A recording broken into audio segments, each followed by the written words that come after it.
Have you heard or read the statistic that 8 out of 10 small businesses fail in the first year? I've come across this many times over the years, and I didn't question until recently whether it was based on fact or not. If you do a quick search on the internet, you will uncover hundreds of experts, coaches, accountants, journalists, and even government organizations that quote this alarming statistic. However, the fact that it is widely touted doesn't necessarily mean that it is true or backed up by empirical evidence. So what is the truth? I did some research and I couldn't find confirmation of any study done to back up this statistic by a reputable or well-known bureau. What I did in fact find was that there was actually evidence to the contrary. According to credit reference checking agency Veda Advantage, only a small percentage of new businesses close in their first 12 months of operations. What is the exact amount, you ask? Good question. Would you believe less than 2%?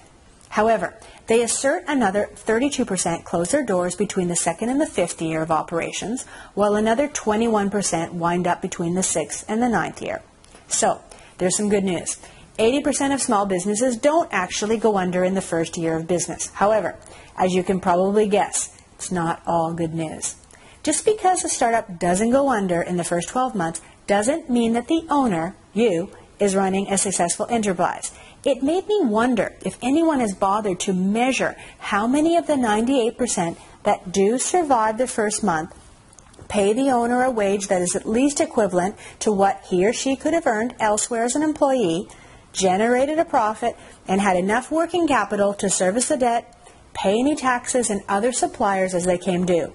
As you know, the first few years of business are incredibly risky. In working with hundreds of entrepreneurs just like you, we have found that the large majority either forego salary or inject more equity to prevent your businesses from going under prematurely. Does any of this sound familiar? It should, because it's such a very common response that we see with new business owners who are in their first 1 to 3 years of operations.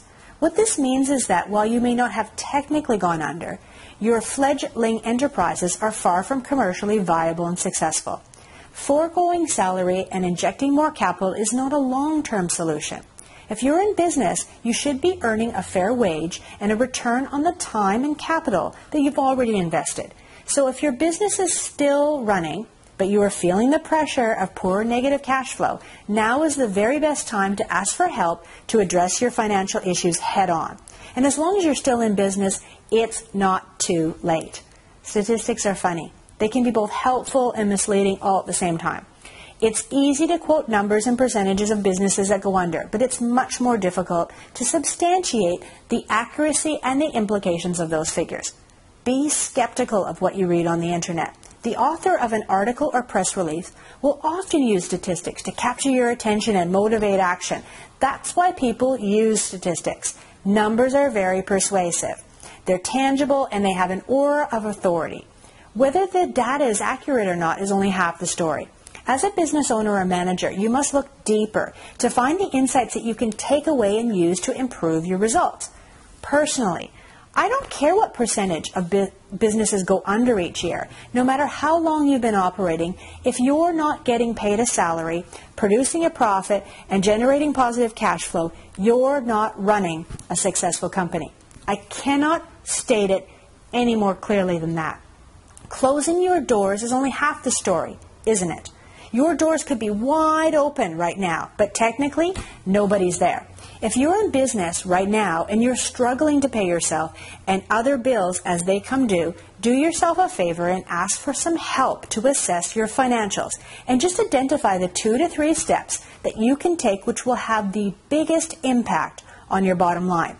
Before you spend another dollar on sales or marketing, I want you to first measure where you're at financially and take steps to maximize the amount that you make and retain on each product or service that you sell. The key is to not become a statistic. Becoming one of the businesses that go under is not the answer. The key is to pull your head up out of the sand, take action, get on top of your financials today.